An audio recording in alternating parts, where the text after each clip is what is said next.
Alright, so another Saturday morning. It was going to be a busy Saturday where it was George, myself and Paul, but because of this whole social distancing, we decided George are around each other a lot.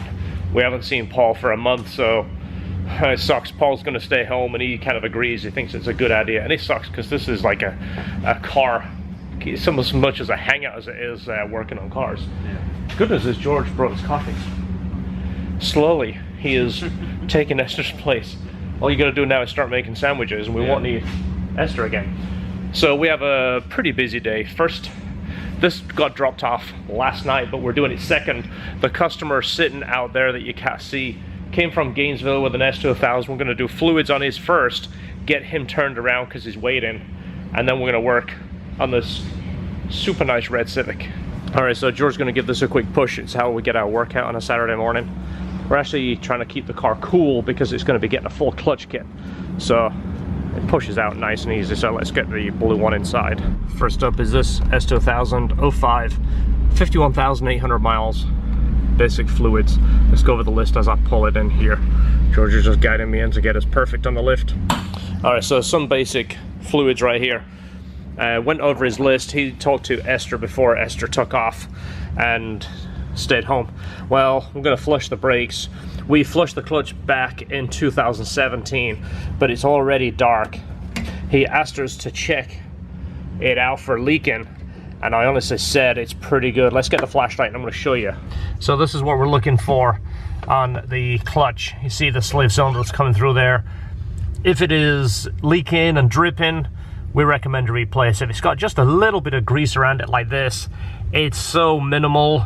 I'm gonna kind of start giving these like a score. 0 being perfect, 10 being trashed. I'd probably call this one a 2.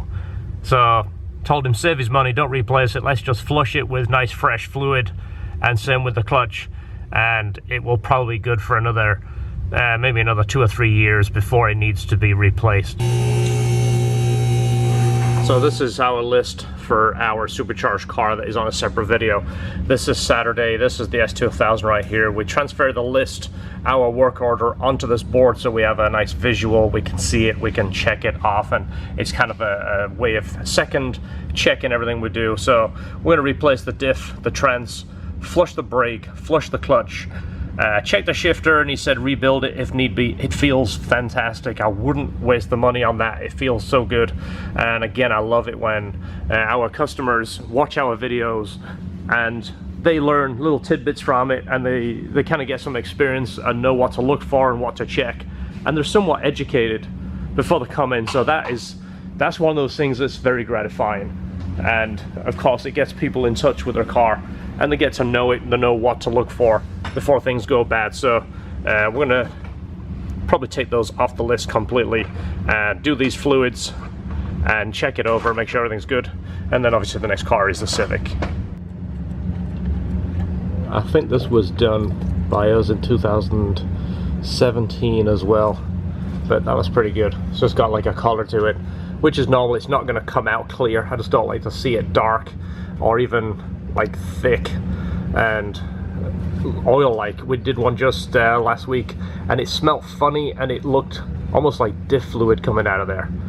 So, all right, so wheels are off. Those calipers look fantastic. Very good. Yeah, whoever did those, I gotta ask him about that. They did a really good job. We actually offer powder coated calipers in red. I really like the way they look, but these look like they're being painted, but he did a really good job. Let me put my light on. Look at that. Now he was saying that he was losing fluid, so it's always good to look over your calipers, look around here, see if it's leaking, look at the bleeder, which is this piece with the cap here. Check that, make sure it was tightened when it was bled. These all look dry.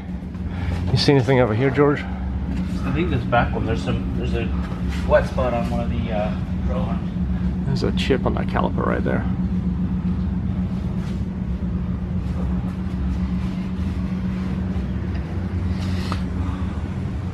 I see it's wet right there. Yeah, this is the leaky. It's come from the back side of the caliper, past the e-brake mechanism, That is his leak. It's not a fitting, it's the caliper itself. The seal has actually gone bad.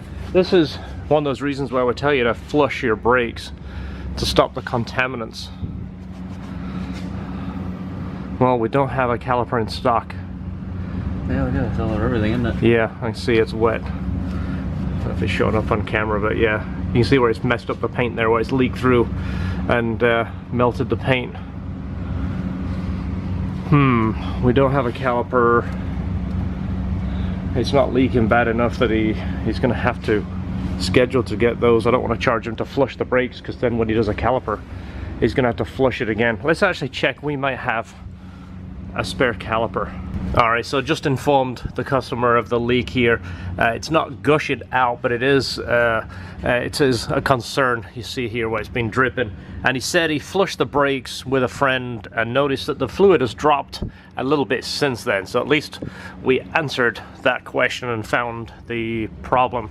We don't have a new caliper in stock, and I don't have a good used one I feel comfortable putting on here. So we're not going to flush the brakes, because of course it's just going to be a waste of money. It needs a new caliper, and we don't have to flush them and flush them again when we get the new caliper. Just making sure everything else is good. So maybe we're going to schedule this another date, get a caliper, get it powder coated, and switch those out and bleed it then. But it sucks to give a customer bad news, but sometimes it's good to find the problem, puts the customer's mind at ease, because he said did concern him seeing the fluid level drop. Everything else looks good under here. Transmission flush is going on right now. We use our pressure container right here. Works very well. We use the factory OEM fluid on this.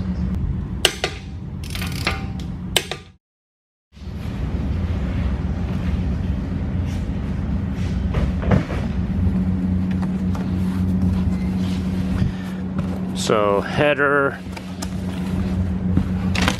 new manifold gasket. He has the serpentine belt. Oh, look at that. He has an LHG spacer. Oh, cool. Those work. I've seen the video. You did? Yeah, the video is pretty good too. It's very informative. Was it really? Yeah. They even started supplying gaskets too. You see those? I see that. Yeah. They're cool dudes. I think that video was rigged. There's no way that those things make 50 horsepower. Those are good dudes. No, no way a spacer makes 50 horsepower. It wasn't 50. So here's his master cylinder. This is the parts that came with the Skunk 2 header. He took our advice and went with the Honda OEM gasket. I think he said he had a problem with one of the bolts on this. So we'll do our schedule of work, and if we get time at the end, maybe we'll try and put that on for him. What are the bolts for that? Right. Okay. Right here. Just as we shipped it. Alright, clutch kit. This is the pressure plate disc. That would be the pilot bearing, goes in the crank.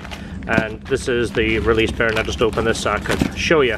And again, if you buy it from Honda, right here, I'm hiding the part number so you guys don't go on eBay and start buying it, whatever it is.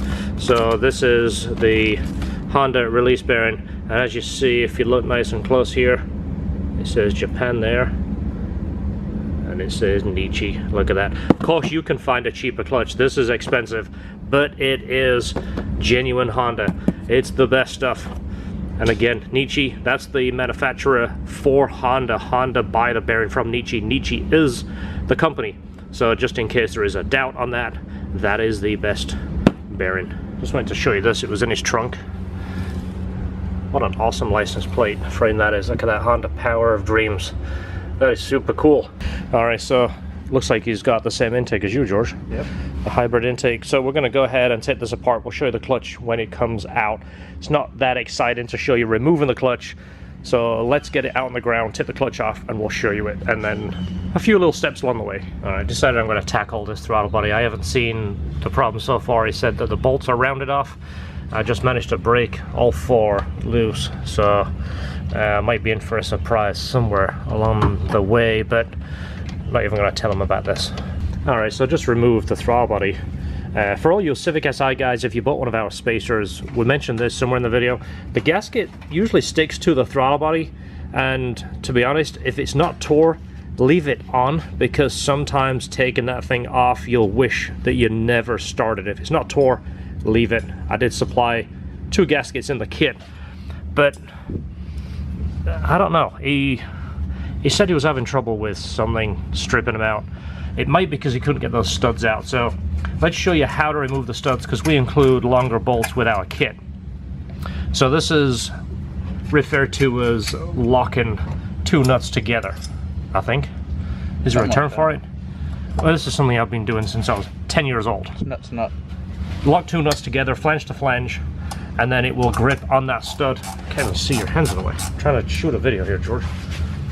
All right, you got to keep going now. So you're going to lock the 2 nuts together, then you can remove the stud.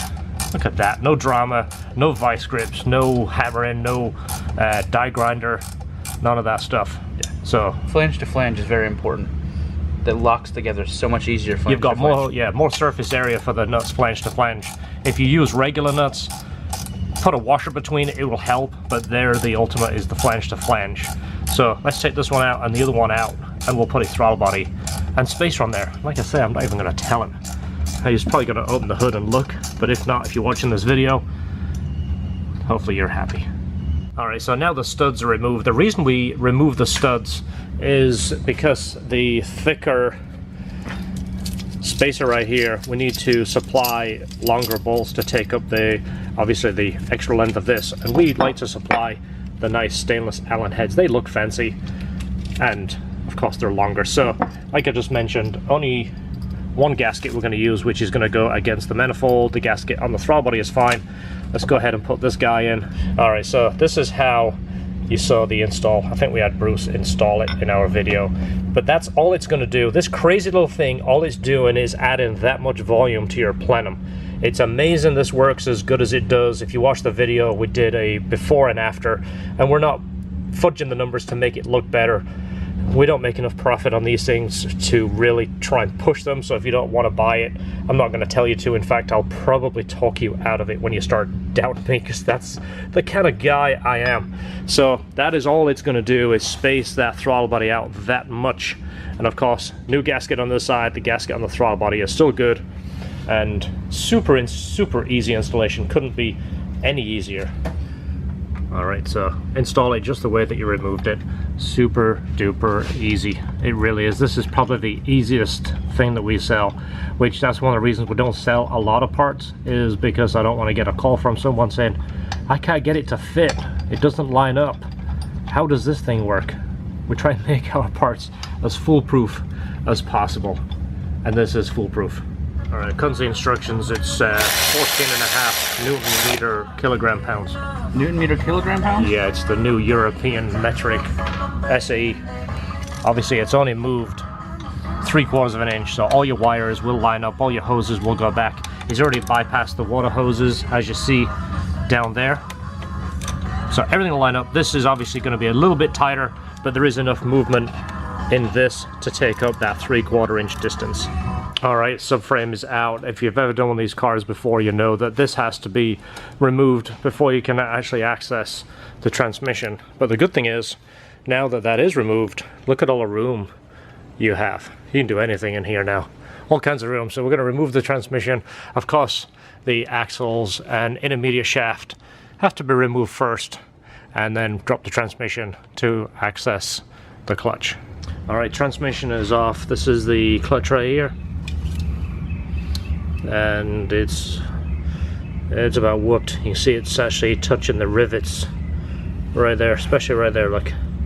So yeah, it's got some heat spots in there. It's been slipping, so of course the spring's got a little bit of looseness to them.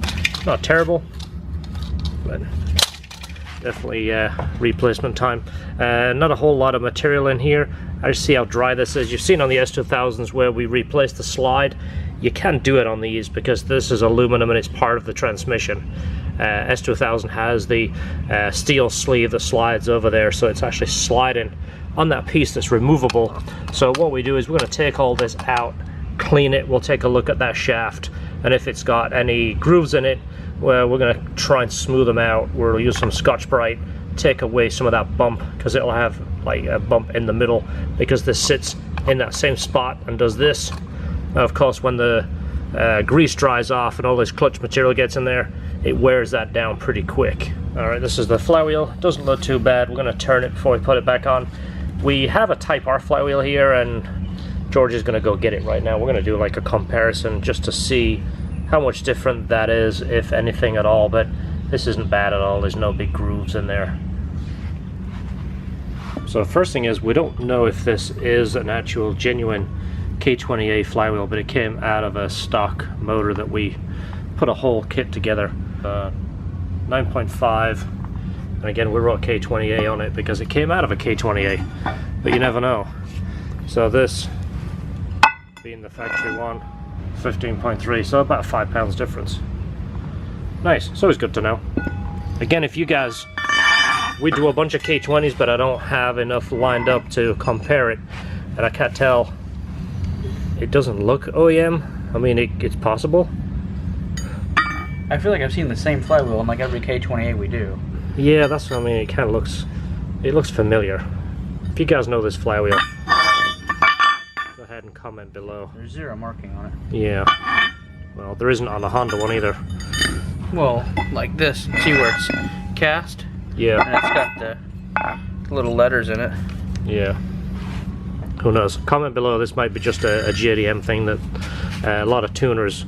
Seems like Japanese cars, when we used to import clips back in the day, didn't see many modifications. People would do a clutch and sometimes do some kind of funny elbow for their intake and like a grounding kit for their coils. That was about it. Nobody really did any decent modifications, but we're going to keep this. I've got a feeling that George has his eye on this one in the future, so I think that was why he possibly wanted to do it before and after. It's probably like, I knew we had it up there. We've had it up there for so long. I was just curious. Yeah. Alright, let's go ahead and send this one over the road and get it turned. We'll clean all this stuff up in the meanwhile. Alright, so you can see now I removed the bearing and cleaned that. You can see some of the real fine scratches in there. It's not bad at all, but they do tend to get like an indentation in there, which I don't know why Honda didn't do this on all their transmissions by putting one of those steel slides on there like the S2000, because it's an absolute brilliant idea being able to replace the part that will wear out. Well, this is all made together and it's in pretty good shape. It did Scotch-Brite it and took some of the bumps out of it, so we'll go ahead and put fresh grease on, put the bearing back on there, and the clutch fork. We've got to clean that clutch fork up a little bit more, but I'm happy with that. I think we're going to be in good shape. Alright, so this is what the Honda OEM clutch looks like. Now, word of warning, be very careful with this material. Don't get oil or any kind of fluids on here, because it will absorb into the material and essentially ruin the clutch. So always handle it kind of like a CD or a DVD, whatever you want to call them. Hold up like this on the outside. This is obviously steel. This can be wiped off with some brake cleaner when it's done, but again, factory Honda clutch. Alright, there's the old gasket right there. You've probably seen these gaskets, but this different color shaping that you see here is like a raised area, and that is where it gets its seal from. Over time that will actually lose its shape, that bump right there, and it will cause it to leak. They don't leak very often. It's usually if you change to a turbo manifold or something like that, it's more noticeable, but he's supplying the new gasket. It's just as easy to replace it. Alright, everything is back together. Clutch is in, transmission is back together, axles are in. Put his header on there. Now it's time for the subframe to go back on. Tough question. Think about it, don't make a rash decision. Yeah. Gonna go get some food. Do you want Chick-fil-A or do you want PDQ? Or PDK if you're a Porsche guy. Last time we had PDK was really good. Gonna do PDK? Sounds better. PDK or PDQ? You want manual or automatic chicken? Automatic, super fast shift. So I might do the PDK chicken. Just nice, yeah. Alright, let's go. Our chicken was very good, but I'm gonna see if I can make this empty cup with a little bit of ice in it in the dumpster from here. Go for it. Think I'll make it? Yeah. Watch this. Pretty good at this. This is years of practice. Absolutely. Oh! Yes! No good. Too short. Wow, I'm impressed. Yeah, hit the rim on the way in, but it made it. Alright, so one of our pet peeves is look at the hose clamp. There's about 2 inches sticking out over there we don't need. So what we like to do, go ahead, mark it, cut it off, and then round the edges so that when it's back on there, it fits closer to the size of the hose, kind of like that one. See that when that one's tight, the tail only sticks out maybe 1/4 of an inch. Alright, so that looks much better. Also make sure your screws are all pointing the same way. I'm going to do the same with these. These look a little goofy look. Let's cut these down too. Alright, so fill up our pressure container here. Again, using the Honda manual transmission fluid. Let's do it this way so it doesn't plug. Look at that. Pulls like a commercial. And I got the bottle label facing the right way. So this thing is great. I may do a video on this another time, just kind of show you. We made some modifications to it, but it is actually for fluid transfer.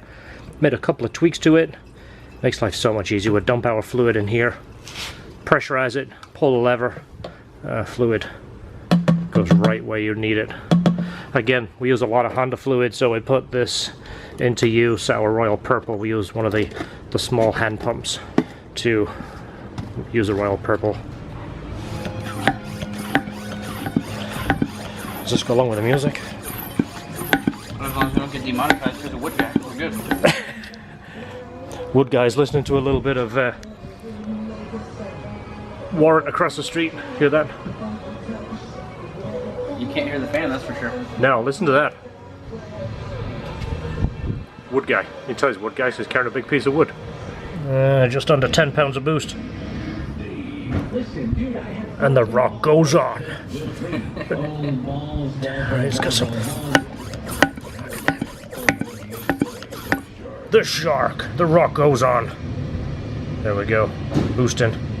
Boost is dropping. Alright. Hopefully everything is still ready to start.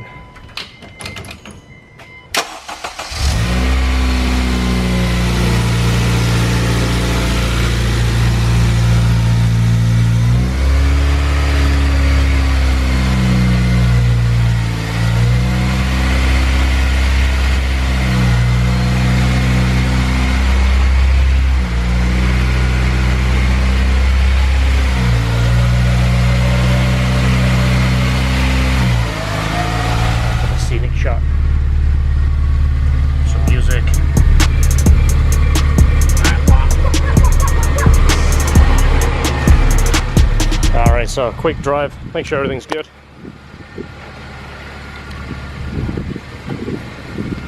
Everything feel good so far? Alright, give it a quick spin, we'll make sure it's good, and we'll call the customer. Alright, so we're finishing up, it's the end of the day. I do want to give a couple of special thank yous. I often think about this, we'll talk about it during the video, and I forget. But beyond thank you for this ratchet, we both saw this originally and didn't think we were going to really use it. You remember that? Yeah, 'cause it's the 12 volt one and everything. We looked at it and George goes, I don't know if I'm going to use that. It's not going to be very powerful. And I think we use this like so much. It's like one of our most used tools. Yeah, a handful of times a day at best. Also, he sent us these too. We use these all the time. Yeah. Then another big thank you to Steve. Remember Christmas when he brought us this? It's probably on flash mode too, even better. Yeah, watch. Usually when you pick it up, it goes onto flash mode. Oh, look at that. Usually when you pick it up, it does that. But this is terrific. He bought us 2 of these. This is the one we use all the time. We use it, I mean, you see me filming and I use this in the background to light up what we're doing. The other one is in the box, mint. We're not going to open it. It's perfect. It's sealed. It's still got the charging cable in it. Yeah. The yellow, that's all dirty on this one. The other one is mint. Yeah, you are a Corvette guy after all, so we got to keep the light. It's nice. kind of that Corvette mentality. You don't realize you're doing it, but you do it. With every aspect of your life. Everything. Remember my story of the Carnival towel? Well, now because of the whole Carnival cruise lines, nobody's sailing, you might not be able to get on a cruise. Now that towel is ruined. My wife has put it in circulation. It's been used probably 3 times. One of the kids has drug it around the house. It's been in the backyard. It's been through the laundry machine countless times. It's destroyed. Can't even but get a new one. I had that one mint on my bottom drawer. My wife found it. There's rules. There's a lesson for you. If you have something mint, don't hide it in your bottom drawer. Take it somewhere else. Don't get a wife. I got followers with wives. I can't say that, George. I can't say that. I've got a wife too, but she's not going to watch this. Like She's not going to watch it. He can say whatever he wants. And I don't have a wife, so I don't want to upset the future wife. So I'm going to keep that one Plural. on the DL. So that's what's going on, guys. Thanks for watching. Hopefully you enjoy our content. If you do, I keep telling you, hit the subscribe button, help us grow. As you help us grow, our videos get shared through YouTube. YouTube only share the stuff that's popular. If you only have a couple of thousand views, they don't share it because they don't think you're relevant. So help us grow, see more content, and you'll see us on the next channel. Yeah, we want more cool stuff, and we get more cool stuff the more followers we get. More cool stuff, more money we can make. The more money we make on YouTube, if we make any money at all, we can buy stuff. We'll buy goofy stuff and start building stuff. All right, see you in the next video. Enjoy your cars.